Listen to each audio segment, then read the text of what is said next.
Представьте себе человека, который продает все свои дома, отказывается от привычной роскоши и объявляет, что больше не нуждается ни в чем материальном. Миллиардер без особняка, гений, живущий в крошечном доме размером меньше гаража его собственной машины.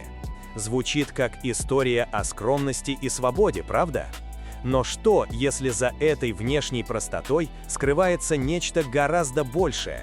Что, если за фасадом бездомного изобретателя прячется масштабный замысел, проект, который может изменить представление о частной жизни, технологиях и власти? Стеклянное здание в Техасе, загадочные компании с шутливыми названиями, тысячи акров земли и документы, которых никто не должен был видеть. Сегодня мы шаг за шагом разберем цепочку событий, где каждый факт важнее предыдущего. Вы узнаете, почему вокруг имени Илона Маска появились десятки тайн, связанных с проектами, о которых он почти не говорит публично. И главное, зачем человеку, стремящемуся на Марс, понадобилось строить нечто столь грандиозное прямо здесь, на Земле. Пристегните ремни, впереди история, от которой невозможно оторваться. Все началось с короткого сообщения в Твиттере. Весной 2020 года Илон Маск написал: «Я продаю почти все имущество. У меня не будет дома». На первый взгляд, импульсивный поступок гения, человека, который живет идеями, а не стенами. Мир воспринял это как манифест новой философии – отказ от роскоши ради будущего. Маск действительно продал все свои дома в Калифорнии, включая особняки в Бел-Эйр общей стоимостью более $100 миллионов. Последним он оставил небольшой модульный дом, площадью всего 37 квадратных метров, сборное жилище компании BoxAble, установленное рядом с базой SpaceX в Бока-Чита, штат Техас. Дом стоимостью около $50 тысяч стал символом скромности. СМС писали: «Миллиардер живет в мини-доме. Человек, который хочет покорить Марс, не нуждается даже в особняке на Земле». Эта история звучала красиво, почти вдохновляюще. Но вскоре рядом с этим образом появилось нечто совершенно иное, не слух, не сплетня, а цепочка фактов, документов и спутниковых снимков, которые сложились в неожиданную картину.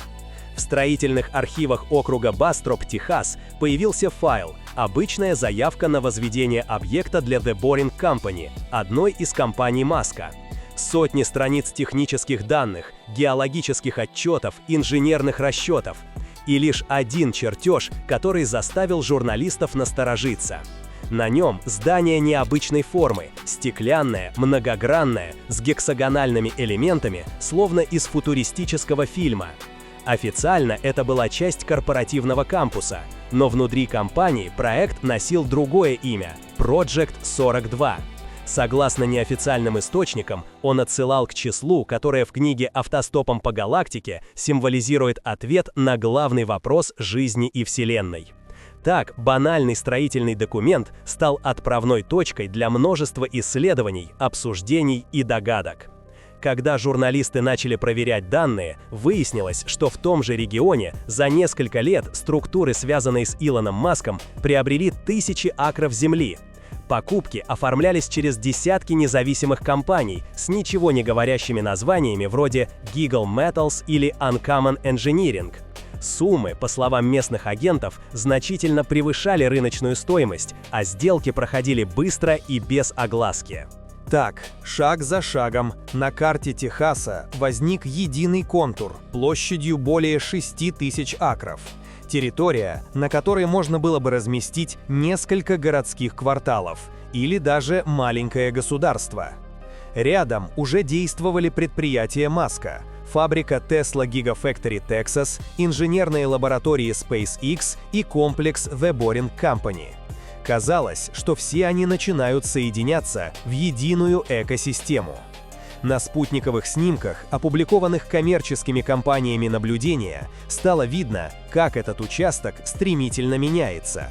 Появляются новые дороги, ангары, площадки, коммуникации. Там, где недавно было пастбище, теперь сияли ровные линии асфальта и металла. Эти изменения напоминали не обычное строительство, а масштабное инженерное проектирование. Особенно заинтересовала активность под землей. На снимках фиксировались следы работы бурильных машин и появление вентиляционных шахт, характерных для тоннельных систем. Эксперты предположили, что это может быть сеть транспортных или технических коммуникаций, связывающих объекты Маска между собой. Ничего незаконного в этом не было. The Boring Company действительно специализируется на подземных транспортных решениях, и штат Техас предоставлял для этого все разрешения. Но сама скорость и масштаб этих работ выглядели по-настоящему необычно. Примерно в то же время появилось еще одно название Снейлбрук. Оно фигурировало в документации округа как проект жилого района, связанного с предприятиями Илона Маска. По описанию, это должно было быть современное поселение для сотрудников компаний Tesla и The Boring Company. Аккуратные дома, школы, зоны отдыха, бассейн, спортивные площадки. Жилой квартал будущего, созданный вокруг места работы, идея, близкая философии Маска о совмещении технологий и комфорта. К 2024 году, согласно официальным данным, на территории действительно началось строительство более сотни домов. Проект задумывался как автономный, с собственной системой энергоснабжения на базе солнечных панелей и аккумуляторов Tesla Megapack. Все выглядело как новая форма корпоративного городка, пространство, где сотрудники могли бы жить, работать и отдыхать, используя решения тех же технологий, которые создают. Тем не менее, внимание привлекал один особый объект, обозначенный в разрешительной документации как архитектурное сооружение административного назначения. Его форма совпадала с тем самым гексагональным чертежом из проекта 42. В интернете на короткое время появились рендеры, изображение стеклянного здания, состоящего из многогранных модулей, соединенных переходами вокруг внутреннего двора. Они быстро исчезли из открытых источников, но сохранились в архивах журналистов. На этих изображениях строение действительно напоминало символическое сердце комплекса – легкое, прозрачное, но прочное. Материалы проекта указывали на использование многослойного композита, аналогичного тому, что применяется в автомобилях Cybertruck. Не просто стекло, а инженерная броня, прочная и технологичная. Эксперты в области архитектуры отмечали, подобное здание может быть не только домом, но и демонстрацией возможностей современных технологий, сочетание автономных систем, энергетической независимости и умного управления. Илон Маск неоднократно говорил, что человечеству нужны примеры полностью самодостаточных конструкций, способных функционировать даже вдали от инфраструктуры. С этой точки зрения, проект 42 выглядел не как личная резиденция, а как эксперимент в области устойчивого строительства. Системы фильтрации, солнечные панели, интеллектуальные алгоритмы – все соответствовало философии жизни будущего. Однако вокруг объекта постепенно сформировался ореол загадочности. Причина проста – Маск не комментировал детали. Он не отрицал существование проекта, но и не раскрывал, что именно там строится. Отсюда родились самые разные версии, от предположений о штаб-квартире нового поколения до идеи Центра разработки искусственного интеллекта для управления автономными системами. Финансовые аналитики подсчитали, что совокупная стоимость инфраструктуры, покупка земли, возведение зданий, создание энергоцентра и подземных коммуникаций может достигать нескольких миллиардов долларов. Цифра внушительная, но для компаний уровня Tesla, SpaceX и The Boring Company вполне объяснима. Технологический кластер подобного масштаба – естественный шаг для объединения различных направлений под одной экосистемой. Никаких признаков того, что эти инвестиции носят закрытый или личный характер, обнаружено не было. Скорее, речь шла о создании технологического полигона, площадки для будущих разработок, где можно тестировать энергоэффективные дома, автономный транспорт и системы безопасности. Так идея частного города превращалась в лабораторию будущего. А стеклянное здание, вокруг которого все началось, стало символом этой новой эпохи – пересечения инженерии, искусства и видения человека, который привык смотреть дальше горизонта. Там, где обычно заканчиваются корпоративные проекты, у Илона Маска начинается поле для экспериментов. Параллельно с производством автомобилей и ракет он развивает автономные технологии. От сети спутникового интернета Starlink до гуманоидного робота Optimus, Tesla Bot, которого компания периодически показывает в обновленных демонстрациях. Эти решения создают единое технологическое пространство вокруг Маска, связь через орбитальную группировку, транспорт через подземные ходы The Boring Company, автоматизация через наработки Tesla в области компьютерного зрения и ИИ. В Центральном Техасе вокруг этих идей постепенно складывается практическая экосистема – заводы, инженерные площадки, жилые кварталы и учебные инициативы. Все это не теория, а последовательность реальных шагов, подтвержденных публичными документами и сообщениями компаний. Особое внимание наблюдателей привлекла история с необычным стеклянным зданием в районе Остина, проектом, который внутри Tesla называли Project 42. В 2023 году издание The Wall Street Journal сообщило о планах возведения нестандартной стеклянной конструкции и внутренней проверки вокруг закупки дорогостоящих материалов. Позднее СМИ писали о том, что федеральные ведомства интересовались использованием ресурсов компании в связи с этим проектом. В публикациях подчеркивалось, речь идет о рабочей проверке и вопросах комплаенса, а итоговых выводов тогда не оглашали. Сам Илон Маск публично не раскрывал деталей, и до сих пор Project 42 остается одной из самых обсуждаемых тем вокруг его техасского кластера. Параллельно в новостях появилось название Снейлбрук – жилой квартал для сотрудников в округе Бастроп. Журналистские материалы описывали идею как современное рабочее поселение с доступным жильем и базовой инфраструктурой рядом с производственными объектами.